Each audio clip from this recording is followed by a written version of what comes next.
عزیز طلبہ و طالبات، آپ سبھی جانتے ہیں کہ ویڈیو بنانے کا سلسلہ جاری ہے، اور میں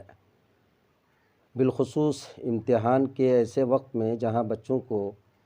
اس طرح کے گرامر پارٹ جو علم بلاغت سے متعلق ہوں یا علم و عروض سے تعلق رکھتے ہوں، ان تمام چیزوں کی ضرورت پڑتی ہے، اور ایسی تمام چیزوں سے متعلق کتابیں بھی دستیاب نہیں ہیں جہاں سے آپ کی پیاس بجھ سکے، آپ کو تسلی ہو سکے۔ اور اسی مقصد کی خاطر اس طرح کے پیچیدہ مسائل پہ میری کوشش رہتی ہے کہ زیادہ سے زیادہ ویڈیو پیش کیا جائے، تاکہ آپ لوگوں کے تمام تر مسائل جو کہ ایگزام کے وقت بڑی مایوسیاں ہاتھ آتی ہیں، وہ تمام ختم ہو جائے اور بہتر ڈھنگ سے ایگزام دے سکیں۔ اسی مقصد کی خاطر آج علم بلاغت کی جو ایک اہم ٹاپک ہے اس پہ ہم کچھ بات کرنا چاہیں گے، اور اختصار کے ساتھ اپنی باتوں کو ختم کرنے کی کوشش کریں گے، یہ سمجھاتے ہوئے کہ اس کی صنعتیں کیا ہیں علم بلاغت کی، اس کے اندر کون کون سے ایسی چیزیں ہیں جو ایگزام میں سب سے زیادہ اہم مانے جاتے ہیں اور اس سے متعلق سوالات دیے جاتے ہیں۔ تو علم بلاغت کا تعلق بنیادی طور پر صنائع و بدائع سے ہے۔ لفظ صنائع اور بدائع یہ دو عجیب الفاظ سے لگ رہے ہیں، یہ عربی الفاظ ہیں۔ لفظ صنائع یہ صنعت کی جمع ہے جس کا معنی ہے کاریگری اور ہنرمندی۔ لفظ بدائع یہ بدی کی جمع ہے جس کا معنی ہے انوکھا اور بے مثال۔ یہ دو چیزیں آپ موٹے طور پر سمجھ سکتے ہیں کہ صنائع کا تعلق الفاظ کی بازیگری سے ہے، اور بدائع کا تعلق معنوی اعتبار سے حسن کی گہرائیاں پیدا کرنا ہے۔ تو ظاہر سی بات ہے یہ کاریگری اور فنکاری، کلاکاری، یہ سب سے بڑا ہنر ہے، یہ سب سے بڑی خوبی ہے انسان کے اندر کہ الفاظ جس معنی کو، جن حالات کی تصویر پیش کرنے کے لیے وہ اشعار بنانے کی کوشش کر رہے ہیں یا اپنی تخلیق کو سامنے لانا چاہتے ہیں، اس کے مطابق الفاظ کا انتخاب یہ سب سے جٹل اور سب سے مشکل کام ہے۔ لیکن شعراء کرام اس طرح کی مہارت پیش کرتے ہیں جس کی وجہ سے ان کی کاریگری یا ان کی فنکاری عالمی پیمانے پر شہرت اس کی ہو جاتی ہے، وہ مشہور ہو جاتے ہیں اپنی کلاکاری الفاظ کے انتخاب میں، اور ایسے الفاظ کے انتخاب میں جو اپنے معنی مفہوم کے اعتبار سے تمام تر جو خوبیاں ہیں وہ تمام کی تمام اس کے اندر سمٹ کر آ جائیں۔ اور بدائع انوکھا پن یا انوکھا، بے مثال، ان الفاظ کے انتخاب کے بعد جو اشعار تخلیق کرتے ہیں، یہ جو کلام پیش کرتے ہیں، اس کے اندر ایسی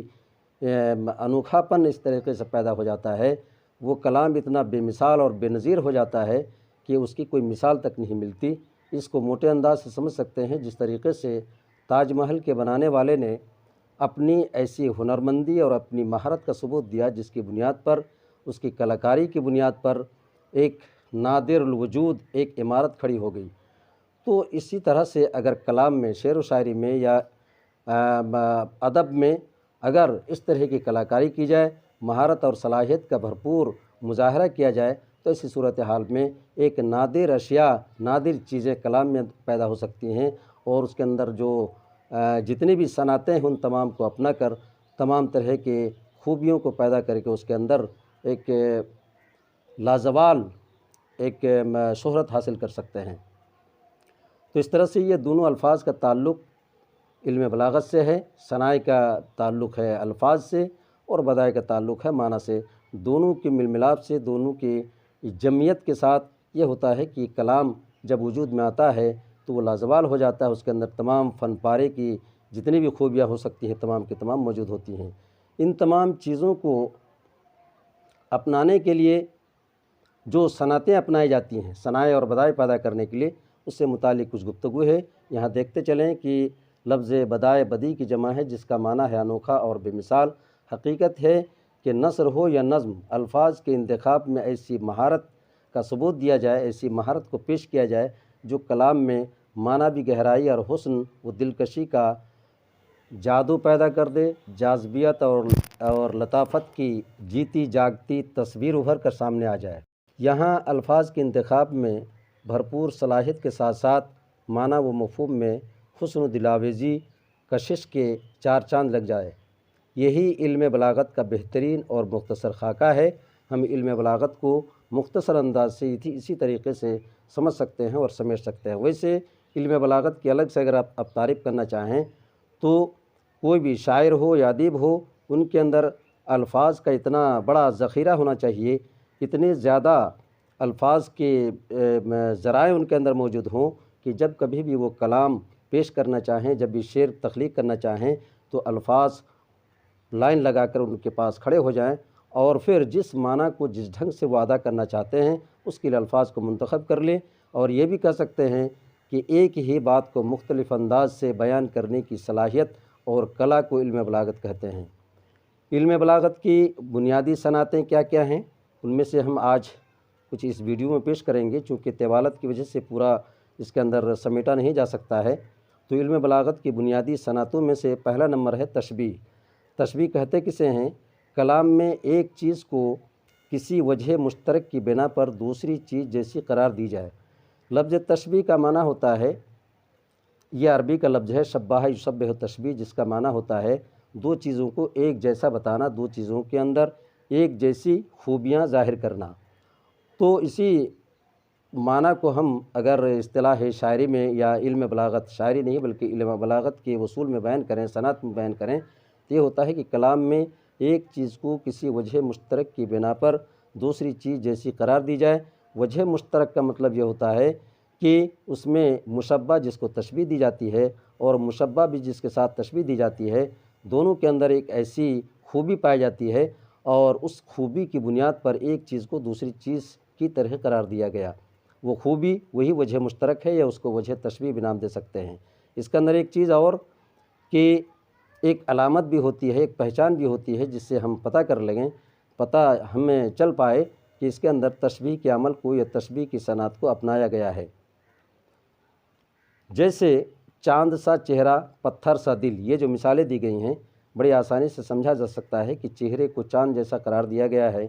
تو چہرہ یہ مشبہ ہوا جس کو تشبیہ دی گئی، اور چاند مشبہ بھی ہوا جس کے ساتھ تشبیہ دی گئی، اور سا علامت تشبیہ ہے، اور دونوں کے اندر جو وجہ مشترک یا وجہ تشبیہ ہے وہ حسن ہے یا چمک ہے۔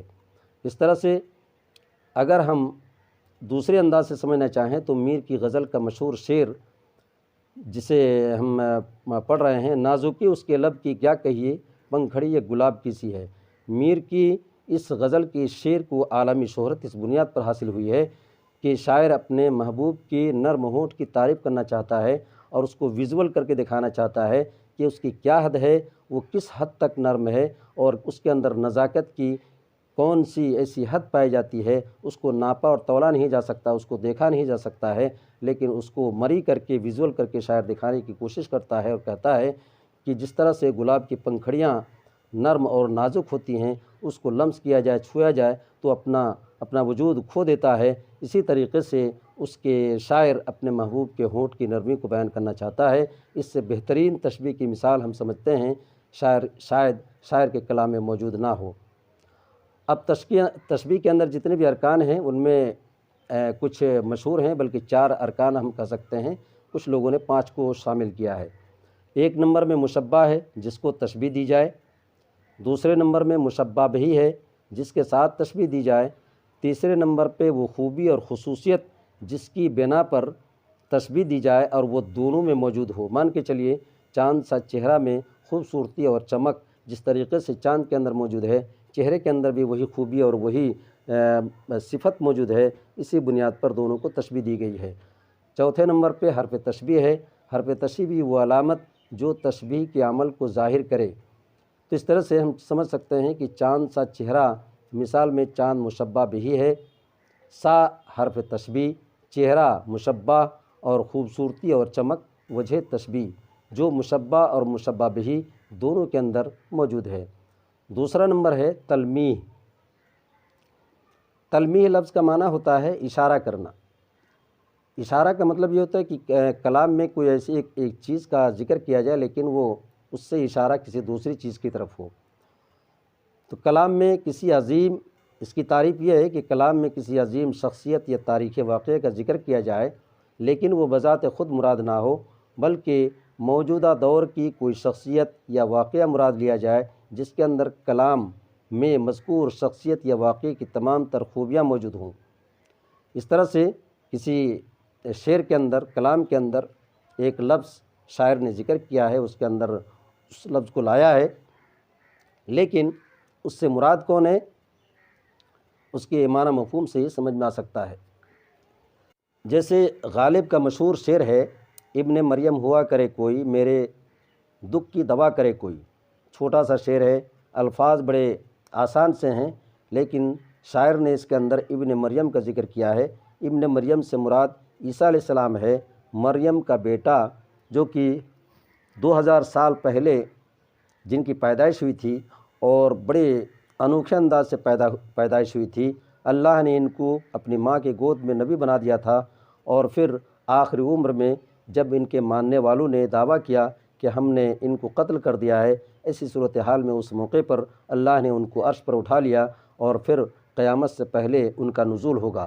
تو اس طرح سے ابن مریم کی ایک بہت عظیم اور بڑی عجیب و غریب شخصیت ہے۔ اس کا ذکر تو کیا ہے غالب نے، لیکن غالب اس دور کے شاعر ہیں جب انگریزوں کا دور تھا، انگریزوں کا تسلط ہو رہا تھا۔ ایسے موقع پہ جب ہر طرح کی پریشانیاں مسلط ہو گئیں اور تمام طرح کے دکھ اور محرومیوں کے مسائل ان کے سامنے آ کھڑے ہوئے، تو ایسی صورتحال میں غالب یہ دعا کر رہا ہے کہ اللہ، ابن مریم جیسی عظیم ہستی آج کوئی پیدا ہو جائے اور ہمارے اندر جو دکھ، محرومی، پریشانی، بے روزگاری، یہ تمام تر مسائل ہیں، ان کو دور کرے۔ چونکہ عیسیٰ علیہ السلام ہی ایک ایسے نبی تھے جن کے اندر اللہ نے ایسی نرمی عطا کی تھی، بتایا جاتا ہے کہ مردوں پہ دم کرتے تو وہ زندہ ہو جایا کرتے تھے۔ اس طریقے سے ہزاروں ایسی خوبیاں ان کے اندر پائی جاتی ہیں جو دوسرے انبیاء کے اندر نہیں پائی جاتی تھی۔ اس طرح سے یہ شاعر کا یہ کمال ہم دیکھ سکتے ہیں کہ ابن مریم کا ذکر تو کیا ہے، لیکن اس سے اپنے دور کی کسی شخصیت کو مراد لیا ہے جس کے اندر اس طرح کی